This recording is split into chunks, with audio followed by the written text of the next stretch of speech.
Hey everyone, Meet Kevin here. Today, I'm going short Tesla. I really hate to say that, and it breaks my heart.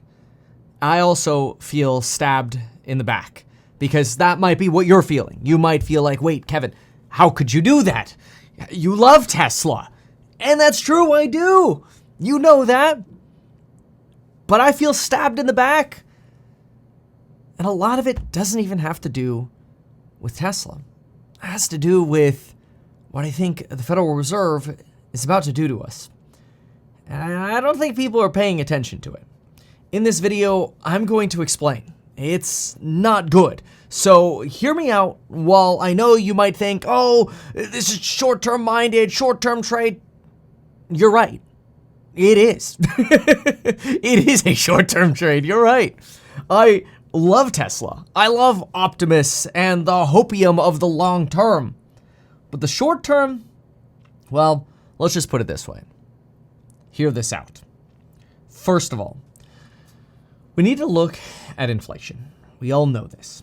There's something known as the CPI-U and then the core CPI-U. This gives you a slightly different, non-seasonally adjusted look at consumer prices.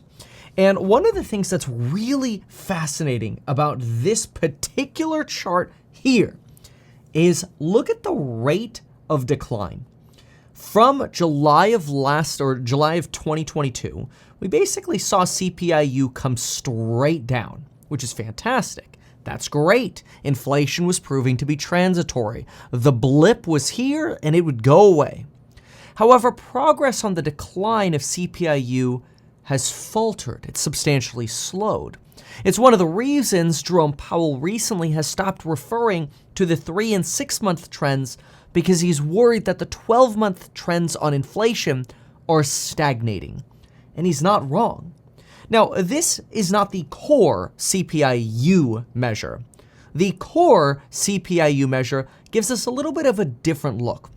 It suggests that inflation is substantially coming down, but that rate of decline has really slowed, somewhat similarly. If you don't look closely at this, it looks like, hey, but it's declining. We're good, right? Not so fast. Let's do some very, very simple math. Look at the decline between September 20th. So that would be right around September 22, that is. So September 2022, right around here, this peak right here, September 22, to September of 2023. You went from a number of 6.64 down to a number right here of 4.1. That's roughly a 2.5% decline. That's as we sort of lap the year-over-year high figures.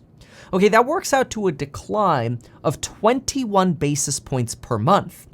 Well, the decline from September 2023 to February 2024, which is a 6-month period, right? September, October, November, December, January, February. I know, I had to count like 6 months, yeah. 6 months. Okay, we have only seen inflation decline approximately 0.5%. And I'm being generous. It's really more like 44 basis points or so. So that's generous, 44, 48, right around there. So call it half, okay? We're gonna round in favor of more of a decline. Well, 0.5% decline divided by 6 is only a 6 basis point decline per month. In other words, from here to here, we were declining at a rate of 21 basis points per month. Boom, boom, boom, boom, boom. Now, we're seeing inflation go down at 1/3 the rate. So in other words, inflation is going down way, way slower. And then of course we ask ourselves, wait a minute, Kevin, how could this be? Because every earnings call that we look at, we see inflation plummeting. I talk about it all the frickin' time. Inflation plummeting, all the earnings calls. But then I found the error in my ways. Think about it. We look at earnings for companies like Coca-Cola, Nike, Lululemon, Apple, Tesla, all the fun things in our life, the things that we touch and feel around us. But what do we not look at earnings calls for frequently? And maybe we should be.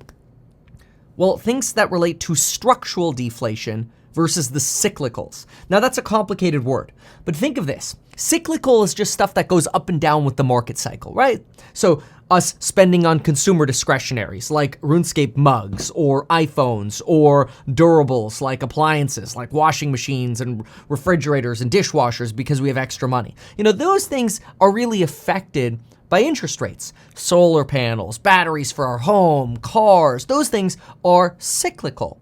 Well, as you get into a tightening cycle, those tend to see more deflation. And those have seen a lot of deflation. There is no doubting that there has been a lot of deflation in those areas. In fact, here's a chart that shows you cyclical deflation, essentially, or I should say inflation. It's technically still inflation, but it's over here at like 0.4%. See that white line? How the cyclical inflation has plummeted? But what about structural inflation, which are going to be the non-fun things that we don't really look at earnings calls that much for, like insurance companies for health insurance, medical care services, hospital earnings reports, or rent lock-in effects. Those are structural. And unfortunately, structural CPI's fall has stalled. And that's a problem. And so in just 1 week, we get the Federal Reserve who is going to provide us a new summary of economic projections. And in this summary of economic projections, they're going to have to decide, hey, do we have an unemployment situation that calls for rate cuts? No. Do we have a situation where financial conditions have gotten so tight that we need to imply loosening for this Fed meeting? Well, I don't know. Let's go look at Goldman Sachs, the Goldman Sachs Financial Conditions Index. Let's pop on over here. There it is. Goldman Sachs Financial Conditions Index. What do we see? Oh, financial conditions are as low as they were in 2015. 2015 and 14. I mean, for a brief moment over there at the end of 2018, financial conditions are looser today than what they were at the end of 2018. And of course, going back to 2014-15 is more relevant. So why is the Fed going to come loosen financial conditions next week? Well, certainly not to help unemployment. Labor market is still pretty dang tight. In fact, this morning we were looking at Goldman Sachs and TS Lombard analysis on the labor market. And what do we find? The suggestion that the labor market might seem like it's loosening, but TS Lombard says, no, it's not. The only reason we're seeing the households report go negative is potentially because you're seeing self-employed people get jobs because the jobs market is so good and the small business world ain't, which sucks. So in other words, it's again, those medium and large businesses that are collecting all the employees they can because business is actually good for them. But most self-employed people are like, I don't know, the market's kind of sucking. Or most people having to go buy groceries or normal things in their life are like, I don't know, man, this economy kind of sucks. It's the big boys making all the money off all their 5% interest rate yields on cash. They're making all the money, the AI plays. So what do you have? Well, you don't have a situation where you exigently need to cut rates for unemployment. You certainly don't need to imply dovishness to loosen financial conditions because really, if you loosen financial conditions any more, oops, wrong chart. If you loosen financial conditions any more than this, you're probably just going to reiterate that stagnating of structural inflation that's high. I mean, I'll give you an example of structural inflation just so you can kind of try to internalize this a little more because it is a little tricky. When market rents go up, what do you think your landlord does to your rent? They jack up your rent, right? That's why there are movements for rent control to stop rents from going up when market rents go up. Well, technically, the free market, when rents go up, your rent should go up. Technically. I'm not saying we like it when rent goes up, but that's technically what should happen. Okay, so what happens when market rents decline? Well, in order for you to capture that rent decline, you have two choices. Your landlord can reduce your rent. Good luck with that. Or you can move. But the reality is only about 3% of households move every single year. So most people are going to get stuck with structurally higher rent than what market rents actually are. Your rent will be here, market rents will be here. And then you'll be like, landlord, I'm going to move. And the landlord's going to be like, go for it. And then you're going to go, is it really worth it? I'll just pay the rent and stay. Because nobody wants to move. That is a form of keeping structural inflation higher. So everybody bags on the owner's equivalent rents, and the way CPI measures rents. But I think it was Morgan Stanley that got me thinking about this over the last few weeks. I'm like, wait a minute. Rent realization at lower levels. Usually, some landlords will lower rent, the good ones. But rent realization usually only occurs when people move. That's hard. If anything, if people are going to move, that might be a good time for those furniture stocks. Look at what Williams-Sonoma did to Restoration Hardware and Wayfair today. Those suckers are sitting at like 1.2 pegs with like 40% growth rates projected. Those are sexy right now. Low valuations because people are thinking, oh, nobody's moving because rates are so high. So, have those bottomed out? Who knows? But the point is, the Federal Reserve is not looking at necessary loosening. In fact, the Federal Reserve has bluntly told us they are more interested in looking at quantitative tightening, that is, softening their tightening, which is another way of easing, than potentially reducing rates too significantly. Bostic went as far as saying maybe we'll cut rates once in the third quarter and then not again. Because, see, rates are this lever that let you protect an economy that goes into a recession.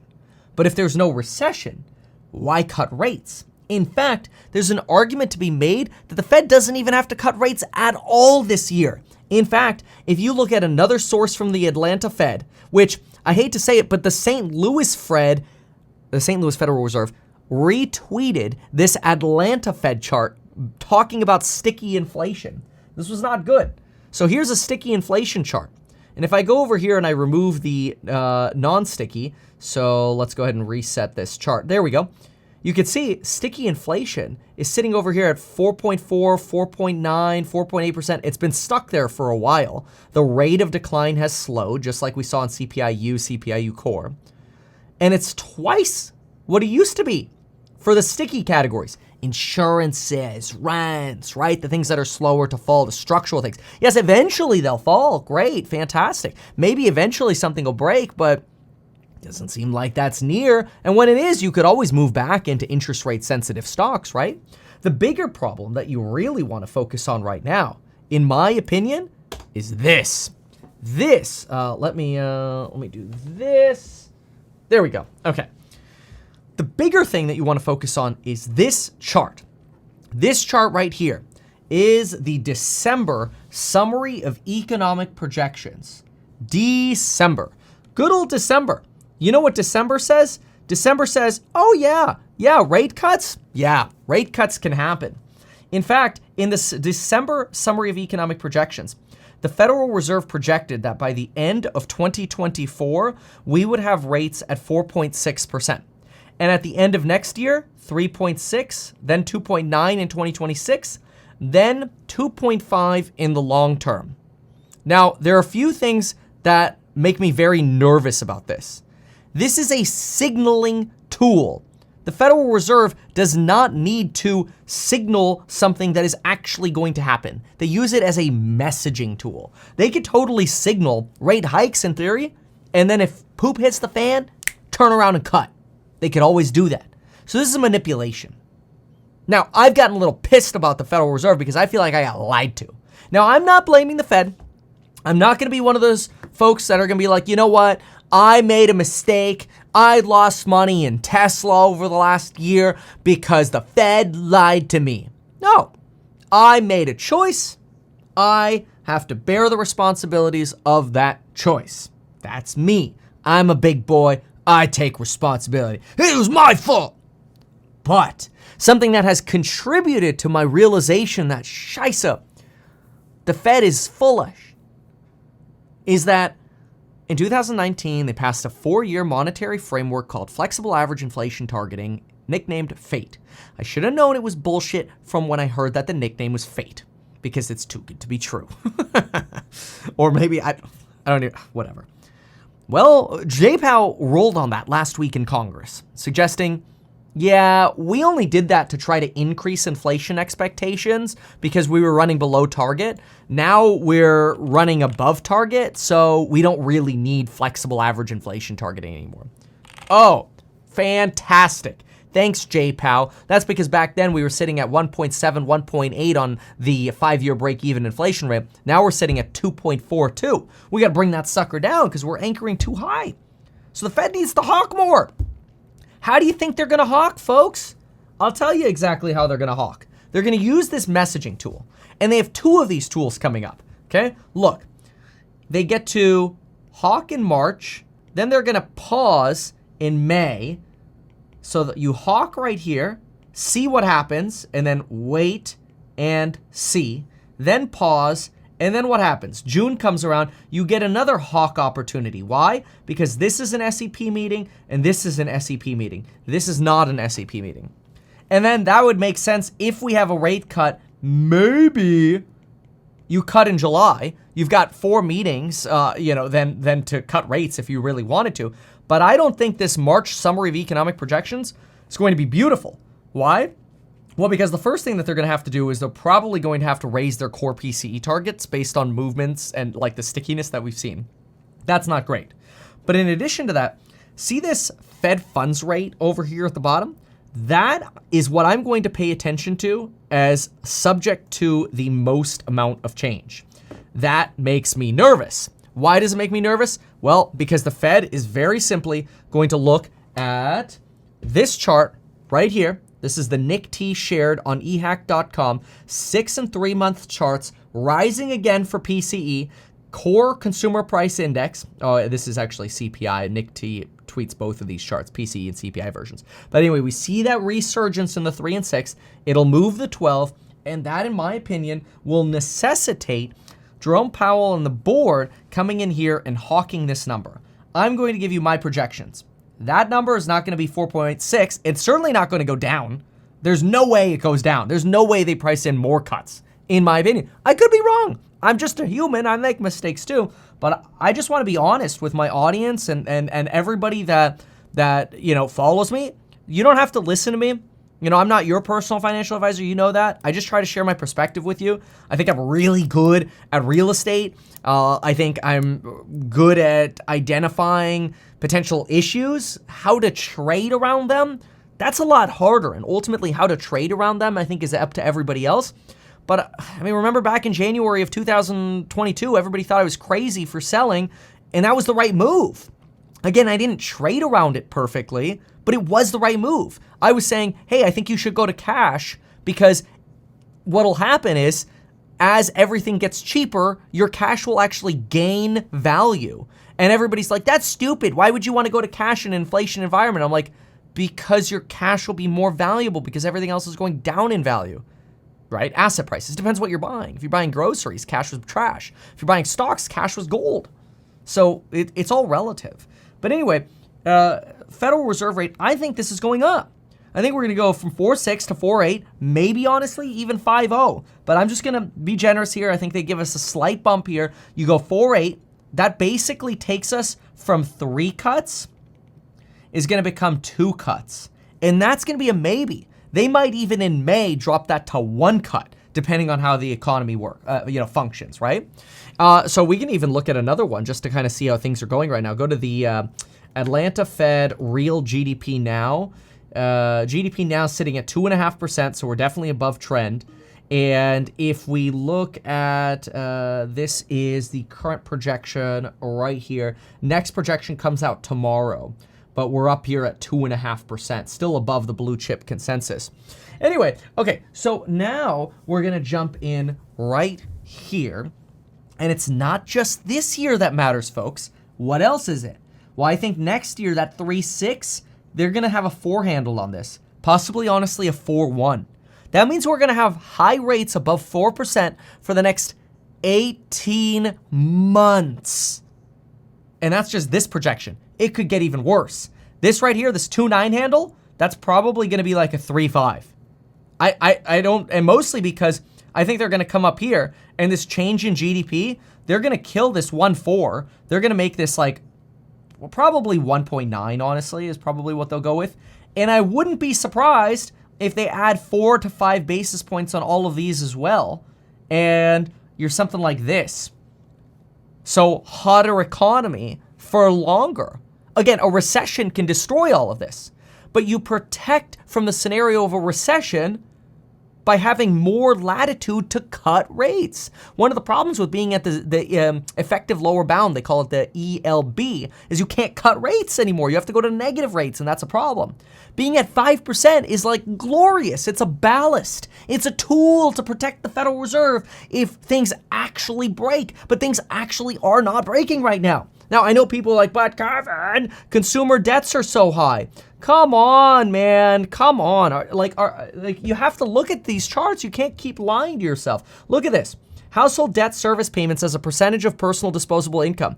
Bro, we're lower than where we were the entire decade before the pandemic. We're nowhere near the level of debt that we used to be at in terms of like a relativity to income, right? Same thing. I mean, I know the government debt has exploded, but same thing. I mean, just type it in yourself. You can look it up too.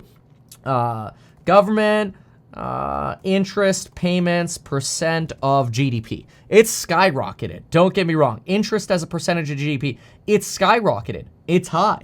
But again, it's still lower than where we were in the 90s. Now, it's not sustainable forever. Don't get me wrong. But in the 90s, we had a soft landing over here. You know what I mean? So like, this still got quite a lot of latitude to go. You know, it took from here to here, it took 2 years to get this extra percent. So the rollover is slow, and you could always refinance, so to speak, in the future by issuing new debt when rates are lower. Government spending is a disaster. This video isn't about government spending. I think the government is mostly ineffective. But the point of this is just more practical for personal allocations. Like, this is, I think, what we got coming in a week from today. This is a problem. So I think when we look at the dot plots, we're going to get basically a rugged. Like, you're going to take all of this. If this is the trend, right? If that's the trend of the hot dog, so to speak, I think the hot dog goes like right here. Maybe not necessarily so high, but the whole thing certainly moves up something like this to where you're probably something more like, there you go, something like that kind of hot dog. There you go. So the whole hot dog moves up of dots. Mostly because so far the economy has not given a hoot about interest rates. One of the contributing factors to this, by the way, was inflation yesterday. We got an inflation report that was hot yesterday, and guess what happened? Stock market didn't care. Tech stocks rallied, specifically chip stocks. Why? Because they're like immune to interest rates. The higher interest rates go, they're the opposite of interest rate sensitive. They're like interest rate sensitive to the positive side. The higher rates go, the more money they make on their cash, the more they get to spend. Apple, Microsoft, Google, these are all cash hoarders. Nvidia, and they just make more money. Like, the rich just get richer the longer rates stay higher. Everybody else gets screwed. Dollar General, the dollar store gets screwed. People buying groceries get screwed. Renters get screwed. People who want to buy a home get screwed. People who want to buy a new car get screwed. It's not good. Notice so far, I haven't talked really at all about Tesla, because this doesn't have to do with my long-term thesis for Tesla. Long-term, I think Tesla's a great company. I think they're doing a great thing for the world. I think EVs are here to stay for the long term. I know a lot of people disagree with me on that, but I think they're here to stay. But what you have in the near term is the political weight of Elon Musk going from basically CEO at Tesla to CEO of Twitter to now CEO of Border Patrol. So you have the political weight of that. You have a real Twitter financing risk, X financing risk. People don't realize this, but you can look this up. Here, we'll just type it into Google so you can see it for yourself, okay? People don't realize this yet. If you don't realize this yet, it's okay, but I want you to see it. Elon Musk negotiating debt, X, Twitter acquisition, Morgan Stanley. She's within like the last week or two. Let's see here. Banks stuck with X debt, held refinancing talks with Elon on $12.5 billion of debt, March 4th. Morgan Stanley was counting on $150 million in Twitter deal fees. I don't really know what the scoop is on this, but estimated fees could reach $150 million or more, blah, blah, blah. Instead, the deal has turned into something of a dud for the bank. They loaned the $12.5 billion, blah, blah, blah. This is all behind a paywall. I don't really care. But the point here is that if Elon has to pick up more liquidity, where's he going to pick it up from? Tesla.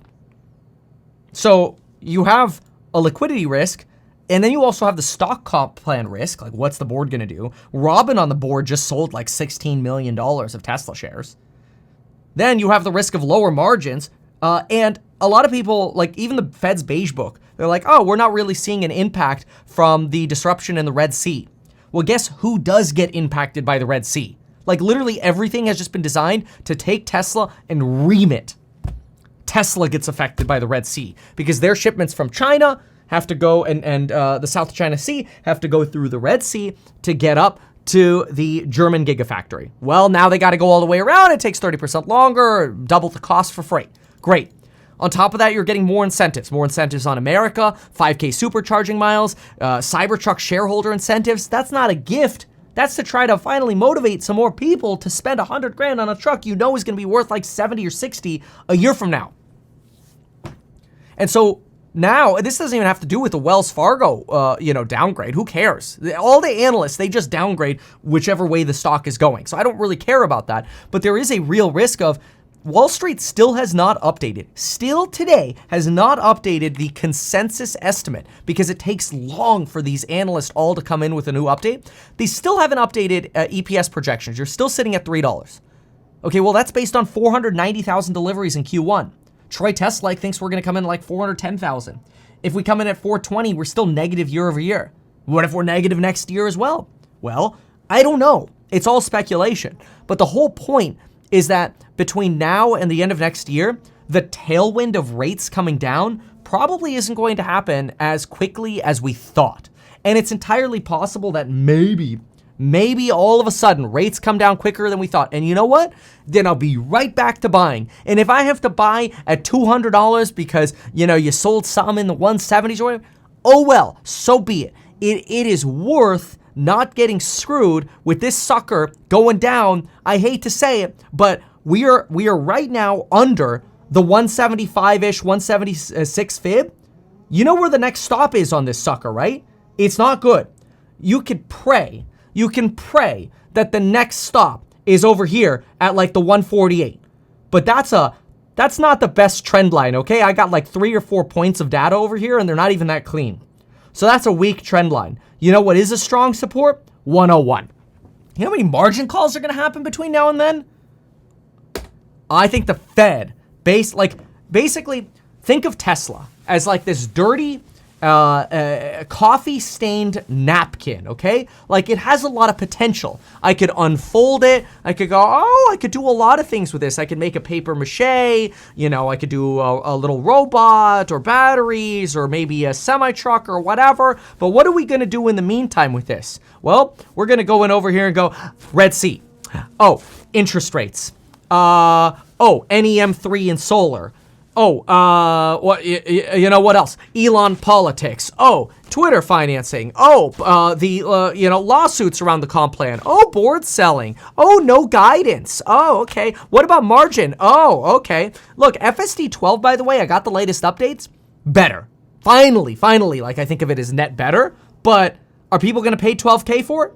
No. So what else are we getting? Discounts. More discounts. The Cybertruck list, like, everybody I talked to who's ordered a Cybertruck early on, they've already gotten their invite and they're like, yeah, I'm going to pass for now. So you end up having this like hopium thing, but it really just looks like shit.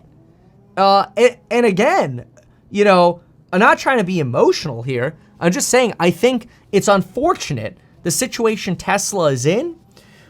And I don't think all of the bad is priced in yet. So unfortunately, I think it's going to get a lot worse before it gets better. So that's just my thesis. And a lot of it, again, is driven by the Fed. The Fed. So I'm not looking forward to a week from today. And you know what? If I'm wrong, no problem. But being wrong and the stock going up, fantastic, good. Other people, great. Being wrong and the stock going down, that could hurt a lot of people more. There are a lot of people who rely on their Tesla investments for their businesses, for their household finances, whatever. You shouldn't. You definitely shouldn't. I'm not saying you should. I'm just saying there are a lot of people who are. There are also a lot of people on margin on this sucker. So, breaking this 176 level today